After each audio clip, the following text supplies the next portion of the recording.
Tienes que también tenerlo en cuenta. Y la producción de orina de un gato de 0,5 a 1 ml por kilogramo por hora.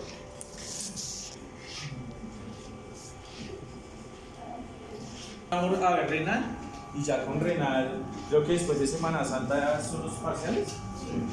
Eso, tiene Semana Santa para estresarse. Para reflexionar. ¿Lo está haciendo corto? Un orden. ¿Sí ves? ¿Ya? Una para ahí. El debido proceso. El debido proceso es que primero, digamos, uno habla con, por ejemplo, acá en la universidad con el profesor. Si ustedes tienen un problema, pues hablan con el profesor. Entonces, no, profesor, el conducto regular o el debido proceso. Y habla con el profesor. Si no soluciona con el profesor, ya le toca con la secretaría, por ejemplo. Y si no soluciona con la secretaría, pues le toca con el decano. Algo pasa muy similar con esto. Inicialmente, ¿cuál es el sistema de amortiguación? Si se ve superado el sistema de amortiguación, pues sencillamente sigue el pulmón, modificando la ventilación. Y si el pulmón aumenta la ventilación, pero aún así no puede controlar el equilibrio, pues lo que va a pasar entonces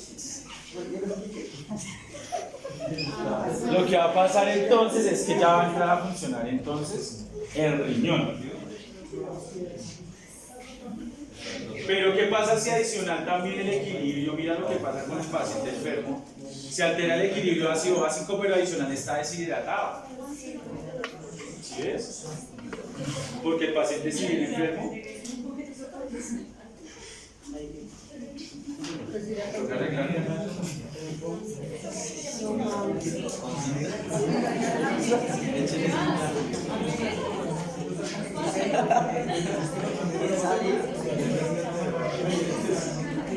Entonces, digamos, pues el paciente viene enfermo con una alteración en el pH y viene deshidratado. Lo que pasa es que en el momento en que él llega, yo no le mido el pH. Yo solamente por ahí le puedo tomar una muestra de sangre para correr un cuadro hemático, que es un examen más básico, ¿no? Y saber si presenta una infección, o si presenta una anemia, o si presenta una policitemia.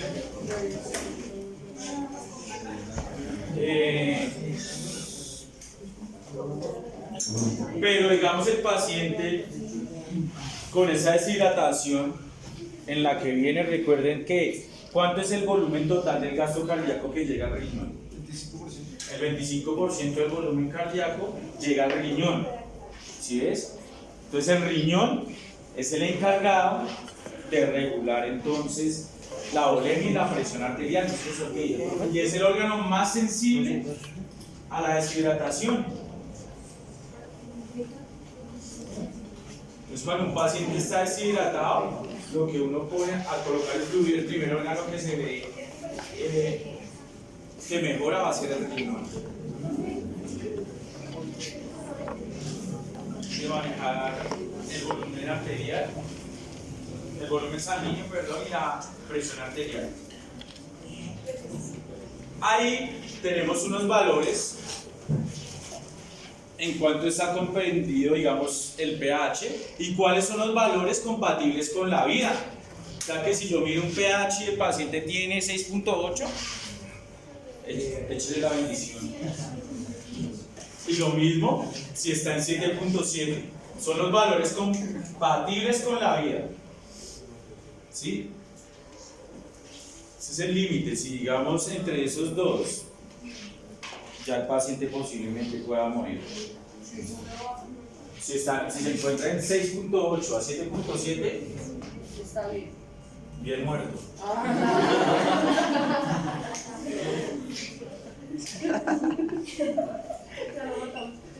¿Listo? Lo normal es de 7.35 a 7.45. Ya si se pasa de 6.8 a 7.7, ya no es compatible con la vida. ¿Listo? Recordemos los términos que utilizamos cuando hay desequilibrio, porque ya nosotros hablamos del equilibrio, pero cuando hablamos del desequilibrio, entonces vamos a hablar entonces de una alcalosis y de una acidosis. Una alcalosis de tipo respiratorio o una alcalosis de tipo metabólico. Acidosis de tipo respiratorio o acidosis de tipo metabólico. ¿Listo? Esas son las alteraciones, ese es el desequilibrio. O tiene acidosis o tiene alcalosis. ¿Listo?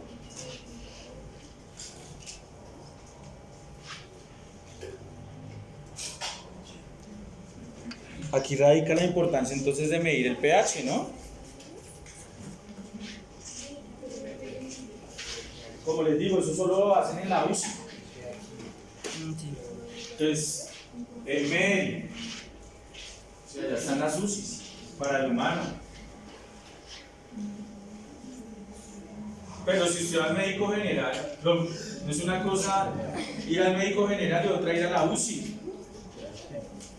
¿Sí? ¿Ustedes han ido a una UCI? ¿No? ¿Ustedes saben que ahorita estábamos hablando del coronavirus, ¿no es cierto? Y si el coronavirus le tocó de UCI. Pero hay gente que tenía coronavirus y no le tocaba de UCI, ¿no es cierto? Si no estaban allá enfermos, pero pues no se morían. En cambio, los que se estaban muriendo, sí tocaba cogerlos del pasillo y llevarlos para la UCI. ¿Y en la UCI qué pasaba? Morían. Se legalizaban. Los intubaban. Porque ese es el ABC de urgencia. La ventilación. Por eso al paciente lo intuban. ¿Y qué más? ¿Qué decían? No, se acabó algo y ya no se van a morir más ahora. ¿Qué se acabó? No, los ventiladores. Entonces ahí viene el bonito ejemplo de la ABC. Entonces, la vía aérea permeable, que es la A, braiding, que es la B, que sería el patrón ventilatorio. Si el paciente no puede ventilar, pues me toca tener un ventilador artificial, un ventilador mecánico, que me va a generar el ciclo de la respiración. O sea, que me va a generar ¿qué? Inspiración y expiración. ¿Sí? El ventilador lo hace. Entonces, el coronavirus, ¿a quién está atacando el coronavirus? A los neumocitos tipo 1, que son los encargados de la ventilación. ¿Sí ves? Entonces, si los neumocitos tipo 1 están cargados de la ventilación, ¿y la función de los neumocitos tipo 2 cuál es? Producir el surfactante. Exactamente. Entonces, si ataca estos dos tipos de células, hay alteración en la ventilación y hay colapso alveolar. Por lo tanto, se morían ahogados. ¿Listo? Entonces, por eso tenían que ponerle un ventilador. ¿Y qué pasaba? Que esos pacientes... ¿Qué necesita un paciente para generar líquido surfactante? Pero que un medicamento. Si usted dice, ay, este paciente tiene un colapso alveolar o tiene poca... Los glucocorticoides. ¿A dónde es meta? Glucocorticoides. ¿Cuáles son los glucocorticoides? Esos son los exógenos.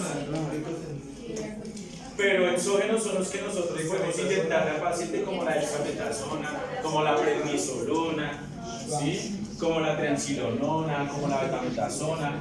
Esos son glucocorticoides. Pero los glucocorticoides, y ya el otro bloque que vamos a hablar de hormonas, no solamente generan el líquido surfactante, sino que también generan inmunosupresión.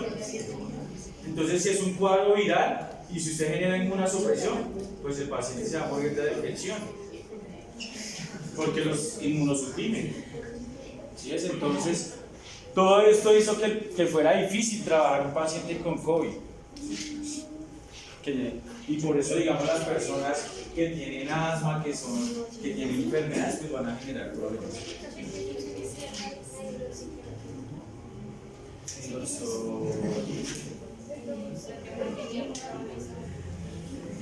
se llama?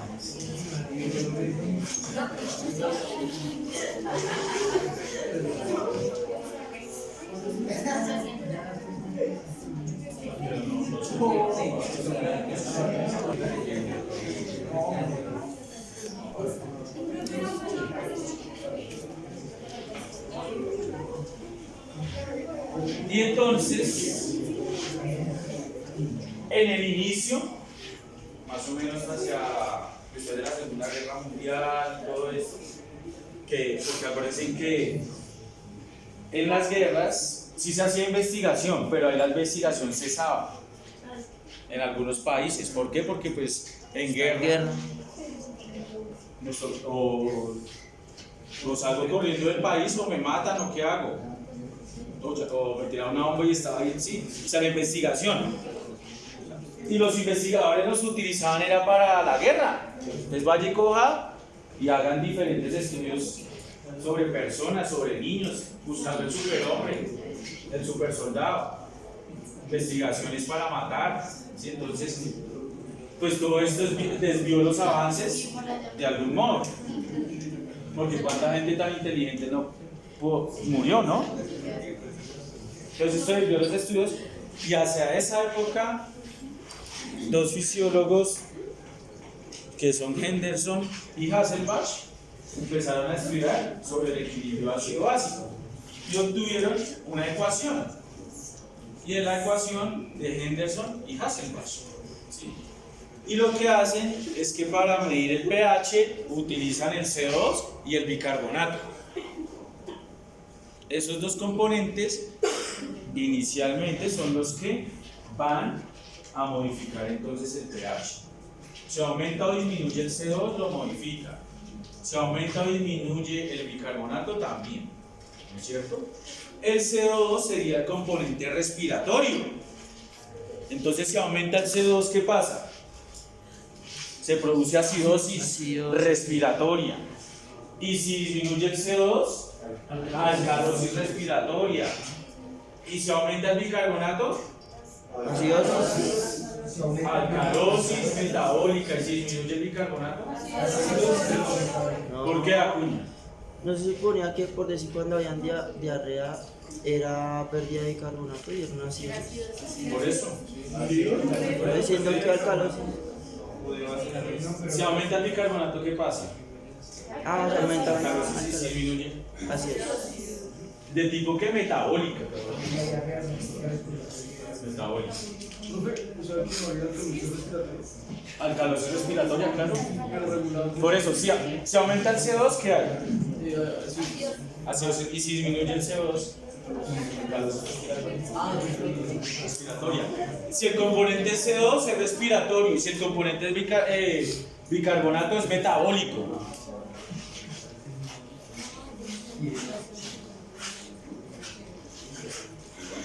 Y esta fórmula decía que el pH y la concentración, o sea, la concentración de hidrogeniones varía cuando hay alteraciones en el bicarbonato y el CO2. ¿Listo? Y ahí está. Entonces, si es bicarbonato, es metabólico. Y si es CO2, es respiratorio.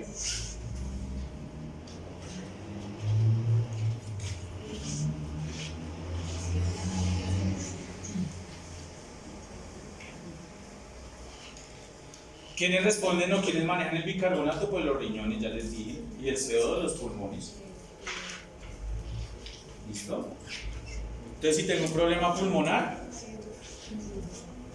alteración en el equilibrio ácido-básico. Si tengo un problema renal, alteración en el equilibrio ácido-básico. ¿Por qué se mueren los abuelitos? Porque ellos tienen ya empiezan a desarrollar enfermedades pulmonares y enfermedades renales, y las dos se suman. Entonces por eso no regula y desafortunadamente muere.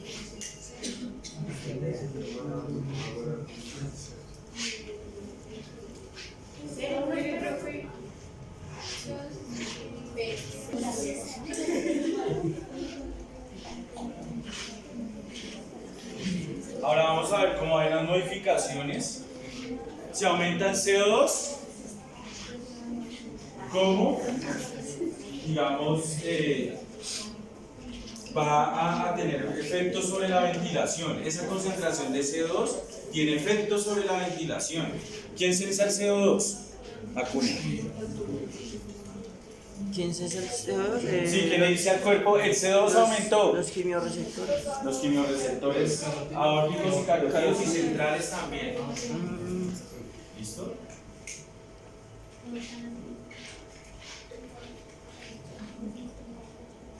Y ahí está, entonces, pH versus ventilación. ¿Sí? Entonces dice que a mayor ventilación, ¿sí? ¿Qué pasa con el pH? Se disminuye porque hay mayor ¿Qué dice Roa? Si yo te muestro esa gráfica en el parcial, ¿tú qué dirías? Aumenta. ¿Aumenta?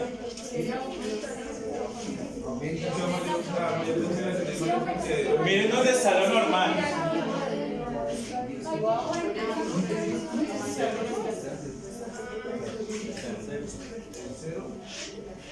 Una gráfica.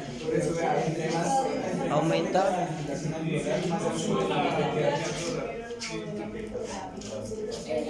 Entonces es una gráfica que muestra una comparación directamente proporcional, como dicen los matemáticos. ¿Por qué? Porque a mayor ventilación, ¿qué pasa si hay mayor ventilación? Aumenta el pH. Aumenta el pH. Y si aumenta el pH, mayor ventilación. Sí. ¿Listo? Eso es lo que nos dice esta gráfica. Si aumenta el pH, mayor ventilación. Exacto. ¿Por qué?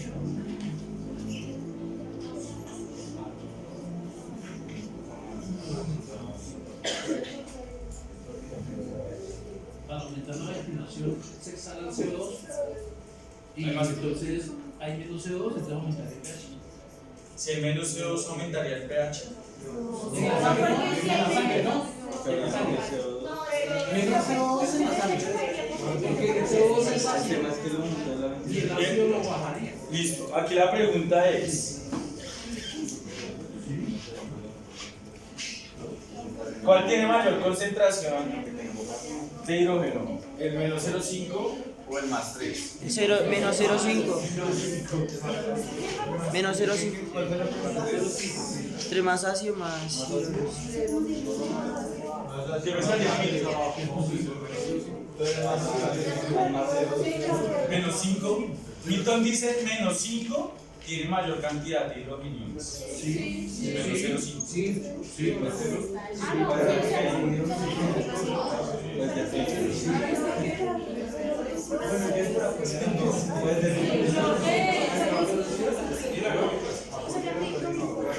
¿Qué opina Iván? Pues es que ya se como términos diferentes del pH, ¿no? Porque el pH es los ceros a la izquierda. Entonces, entre más alto el pH más alto, también tiene más ceros a la izquierda. O sea que realmente es más alcalino y más bajo. Porque entre Entonces, más. al revés. O sea, hacia abajo sería más alcalino y hacia arriba sería más ácido. O sea, si yo aumento la ventilación, ¿ya sería hay más aumento de CO2 o hay menos CO2? Si yo hago esto. Hay más, o sea, yo creo que es al revés. Yo aumento la respiración porque tengo más CO2 y debo sacarlo. Exacto. Ok. Pero es lo que. Pongámoslo porque las gráficas es lo que al veterinario le dificulta, ¿no es cierto? Entonces, ¿qué es lo que dices tú? Pues uno, Si aumenta el CO2, ¿qué pasa? Hay más respiración dificultosa. Aumenta la ventilación. O sea que aumenta la ventilación. Hiperventila. ¿Sí? Y si disminuye el CO2, disminuye la ventilación. Y si disminuye el CO2, disminuye el pH. O sea que si disminuye el pH, ¿hacia dónde corre? Es una acidosis. No, sí, sí, que están confundidos con el concepto. Más y Si aumenta el CO2, ¿qué pasa? Y si disminuye. O sea que si disminuye la ventilación, ¿qué hay? Alcalosis.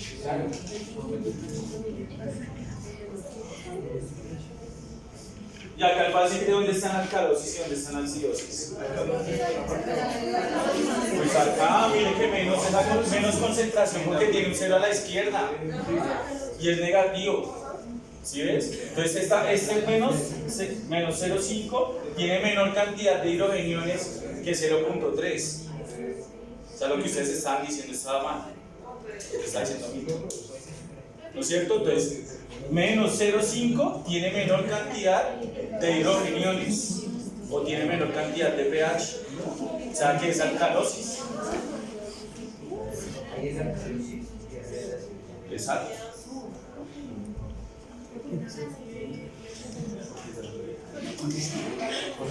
Entonces, si hay acidosis, aumenta la ventilación.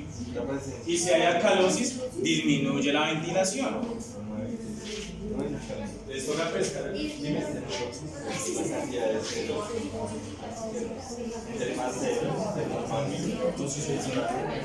El número de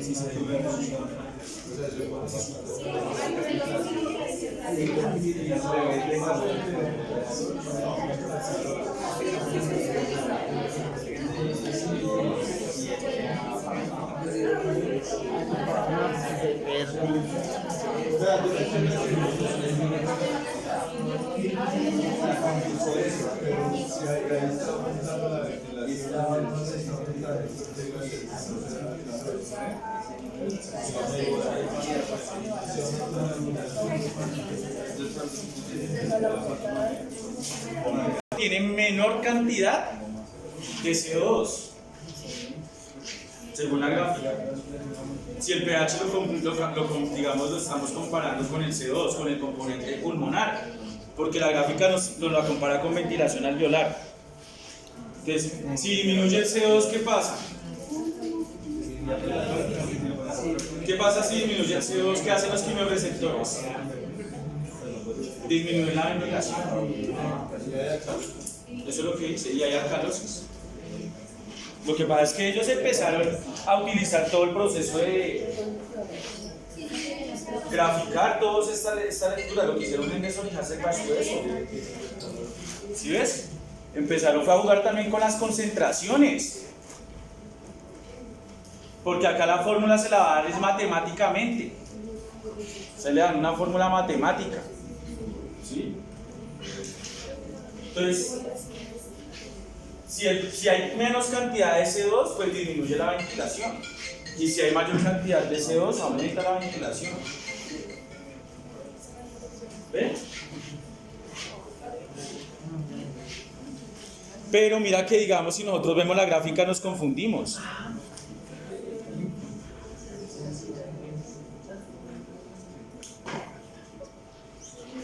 Ahora veamos esa otra.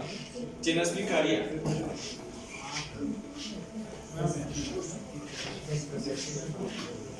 Porque que la que salga en el parcial, explique la siguiente gráfica.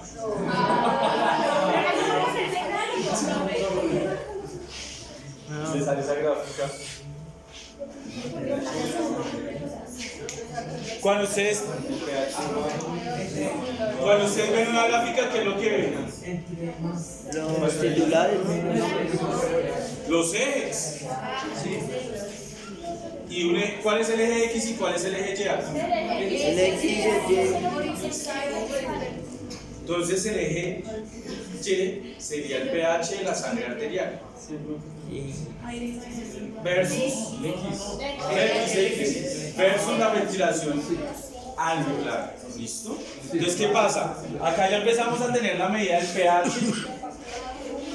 ¿Cuánto es el pH arterial normal? 7.32. acá es. Acá está, ¿cierto? Digamos que es acá. ¿Listo? Ahí qué pasa con el pH. Subió el pH, ¿qué hace? Entonces si sube. Sí. ¿Qué pasa con el pH? Subió el pH. Subió. ¿Y si sube el pH, mayor cantidad de hidrogeniones?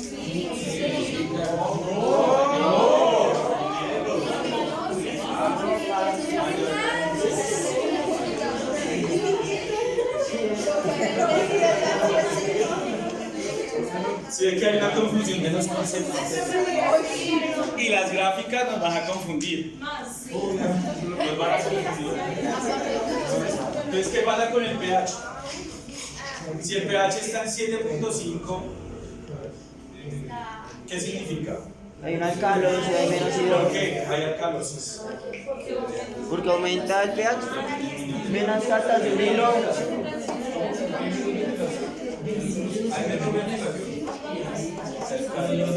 Con esta gráfica sí, pero ¿qué pasa, digamos, en la concentración del pH?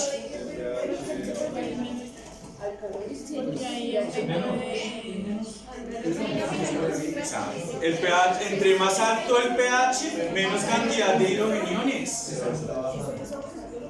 ¿Listo? Entre más alto el pH, menos cantidad, exactamente.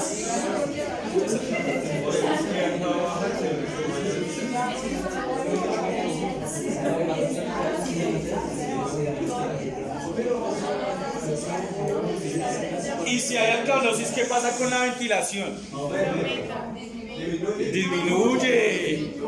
Si hay, mire, si hay alcalosis, ¿para dónde va?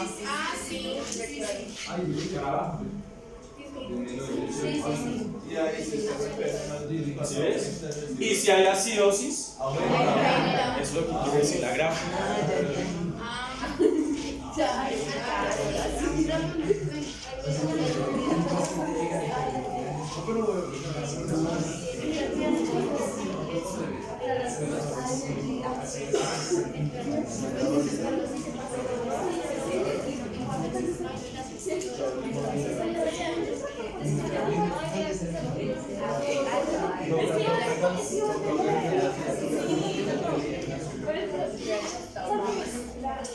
Entonces ustedes van a tener perros que llegan en coma y tienen una respiración como cuando uno está enamorado. ¿Sí o no?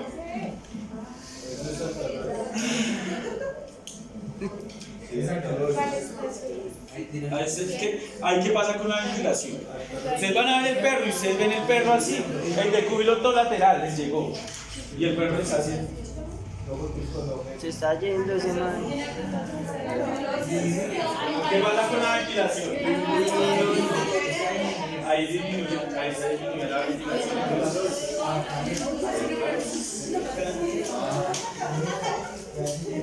Y si el paciente le llega Aquí se pone para. hiperventilando, ¿ustedes qué se supone?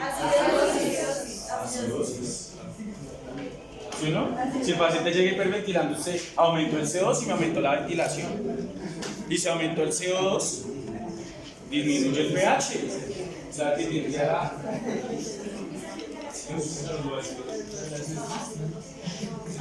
Ahora nos vamos a confundir más, no mentiras. Hasta hay dudas de cómo funciona el pulmón y su ventilación. Por eso necesitábamos ver primero el respiratorio antes de entrar a hablar del equilibrio ácido básico, porque si no sabíamos ni qué es un quimioreceptor ni en dónde está ubicado, así como lo sabe Acuña. ¿Sí ves? No podríamos hablar de eso. Ya sabiendo entonces cómo es el componente pulmonar, pasamos al siguiente, que es ¿cuál? Después del pulmón, ¿qué sigue? Riñones. Riñón. Y ya empezamos a hablar de riñón porque nos toca también hablar de riñón. Seguimos con renal. ¿Sí? En el riñón ya conocemos que la célula se llama la nefrona. Y que la nefrona tiene prácticamente dos componentes. Una porción glomerular y una porción tubular. ¿Sí? O de túbulos. Y vamos a ver diferentes tipos de túbulos. ¿Sí?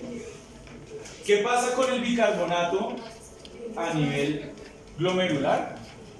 Es el glomérulo, la función que va a hacer, filtrar. ¿Cuál es la función del glomérulo? Filtrar. ¿Y la de los túbulos? Absorber. ¿Sí es? O también vamos a ver que tiene la capacidad de excretar. Ah, sí. Y vamos a ver entonces que hay una filtración diaria, miren. 4.320, perdón, miliequivalentes al día es la filtración glomerular del bicarbonato. ¿Qué quiere decir eso? Que 4.320 miliequivalentes de bicarbonato pasaron por el glomérulo. ¿Sí ves? ¿Hacia dónde? Hacia los túbulos. ¿Listo? Y dice que los túbulos tienen diferentes porciones. Una de ellas es el túbulo contorneado proximal. Y el túbulo contorneado proximal absorbe el 85% del bicarbonato filtrado por el glomérulo.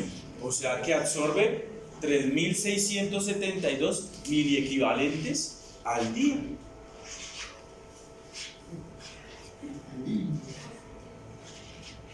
¿Sí?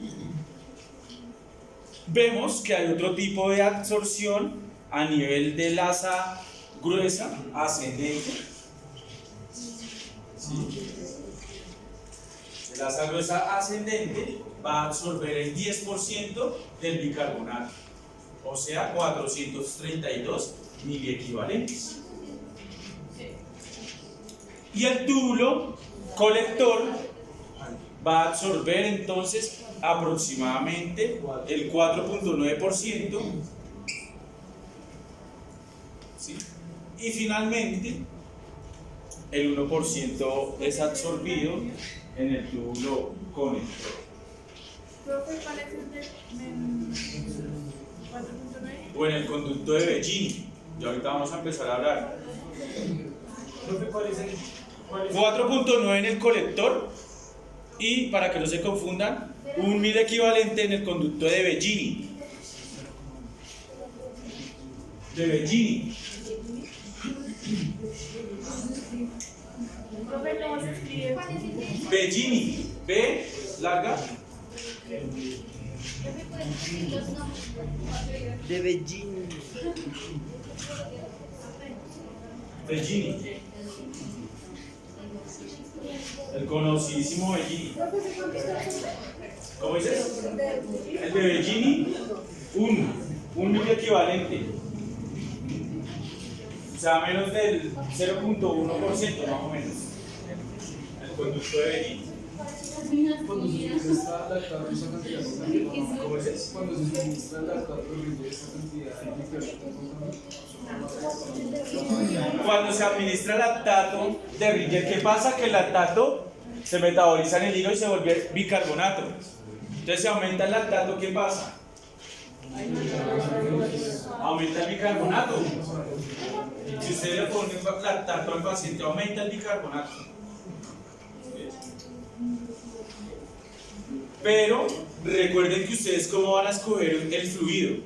¿Cómo van a saber ustedes a cuál le va a dar cloruro de sodio o a cuál le va a dar Ringer lactato? O le colocan porque no hay. Depende de lo que tengas, si tienes diarrea o... Acuña dice que depende de lo que tenga la clínica, porque si tiene solo lactato, pone solo lactato. No. Si tiene solo cloruro de sodio, pone solo lactato. ¿Y cuando hay acidosis? Cuando hay diarrea. Cuando hay diarrea hay acidosis. Sí. Sí, sí. Sí. Cuando hay vómito se pierde el ácido. Ustedes van a escoger, ya miren, ustedes están en tercero y ya saben qué fluido suministran al paciente. ¿Sí ves? Entonces, si ustedes colocan el fluido es porque se escoge dependiendo del caso. ¿Sí? No como dice una que es dependiendo si tiene cloruro, o si tiene bicarbonato, o si tiene lactato, o si tiene agua destilada. Usted solo le puede colocar agua destilada.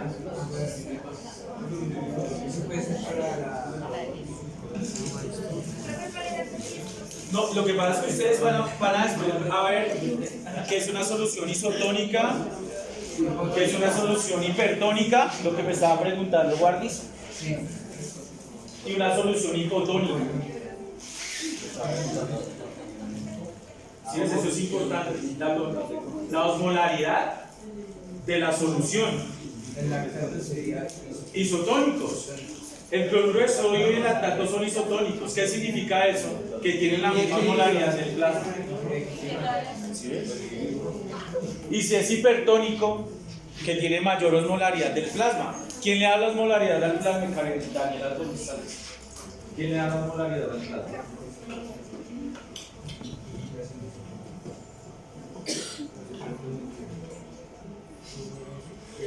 ¿Qué sería la osmolaridad? La carne. La osmolaridad es la capacidad que tiene una sustancia de retener el líquido. O sea que la osmolaridad la daría las proteínas. Si ustedes tienen un paciente con hipoalbuminemia, ¿qué pasa con el líquido? Hipo. Sale. Entonces ustedes van a ver ascitis o van a ver edema pulmonar. ¿Sí? Entonces ustedes le ponen una solución hipertónica para que atraiga el líquido hacia los vasos sanguíneos nuevamente.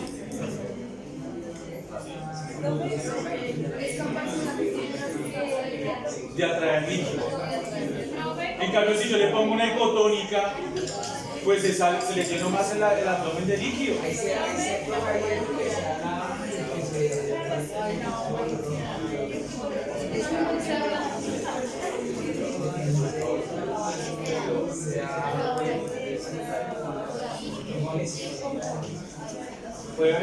Puede ser un hemoparásito. Un hemoparásito empieza a destruir el glóbulo rojo, pero también daña el hígado. Y el que mayor produce, ¿quién produce la albúmina? El hígado. Entonces, si se daña el hígado, hay hipoalbuminemia y disminuye la presión. Y sale líquido. O sea, si yo tengo un paciente que tiene enfermedad del hígado, tiene ascitis, posiblemente. Ascitis, que es líquido en el abdomen. ¿Ustedes se acuerdan de primero que les tocó exponer ese caso? ¿Ascitis? Todos a ustedes les tocó ver una hepatitis. Sí. Pero luego el paciente no era que también tenía un edema en los miembros posteriores y que tenía los líquido en el abdomen. Eso. Ascitis. Ascitis, líquido en el abdomen.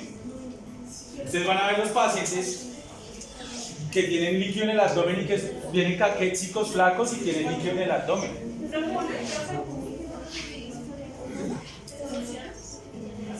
Ahí se tiene que utilizar una solución hipertónica para que atraiga líquido. Entonces ustedes compran el Betastarch o el Etastarch, que son coloides sintéticos.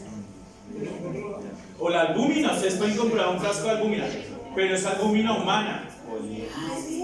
Y esa albúmina humana, digamos, se puede utilizar en animales, pero genera reacciones también alérgicas. Entonces, por eso, por la proteína es humana.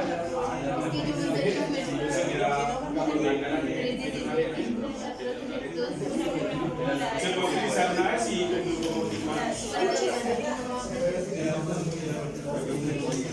para que no sufrimos.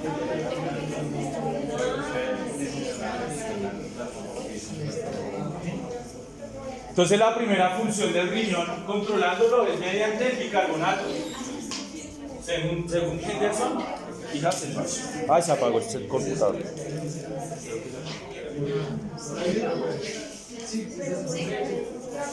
¿Qué hora son? Así. Sí, no, pero es que ya acabamos. ¿Qué hora son? 8:30.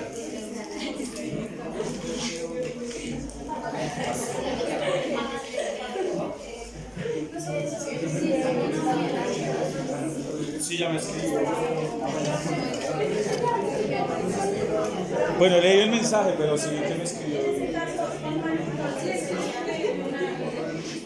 El manitol es una solución hipertónica. El manitol.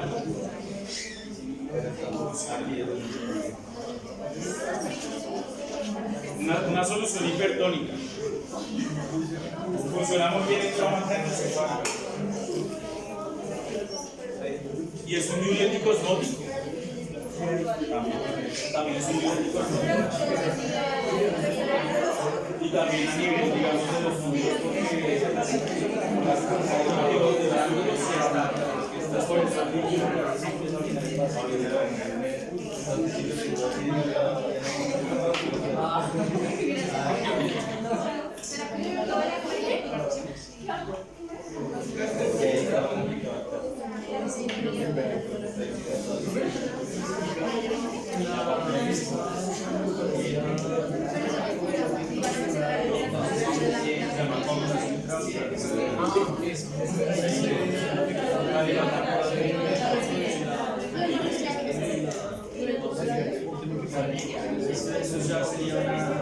eso es un síndrome multiorgánico. Digamos, se afecta a varias cosas. ¿Qué tiene que ver ligado con la coagulación? Hay unos factores de coagulación que se producen en el hígado. Entonces, digamos, la coagulación de gas que se elimina en la consecuencia por hipertensión es como una después pasa una de las intervenciones a la sangre, lo que hace es que genera una reacción inflamatoria al sistema.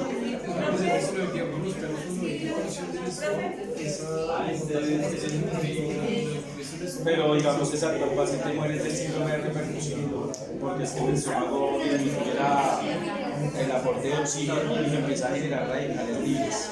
Y ese aumento drástico de los radicales libres es lo que mata al paciente. Se llama síndrome de repercusión. No la septicemia, digamos, en el caso de la torsión pulmonogástrica no muere el paciente por la septicemia, sino por el síndrome de repercusión.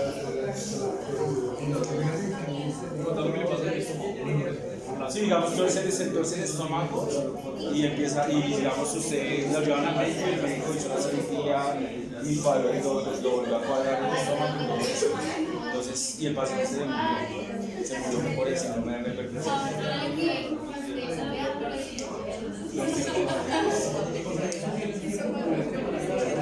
Sí, si usted no lo hace 6 horas se muere.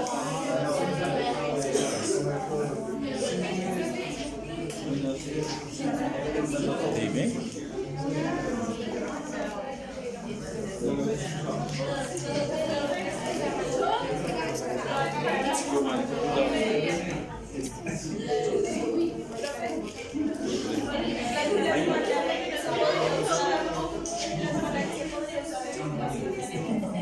El plasma,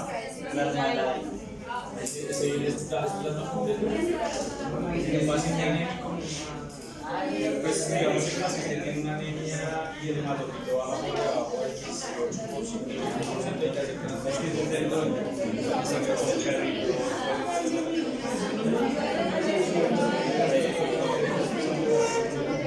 se le puede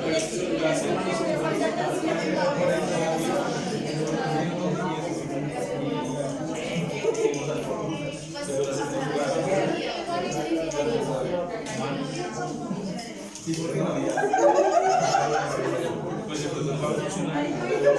Tiene que poner un corticoide, si no se le da a veces síndrome de inflamación por la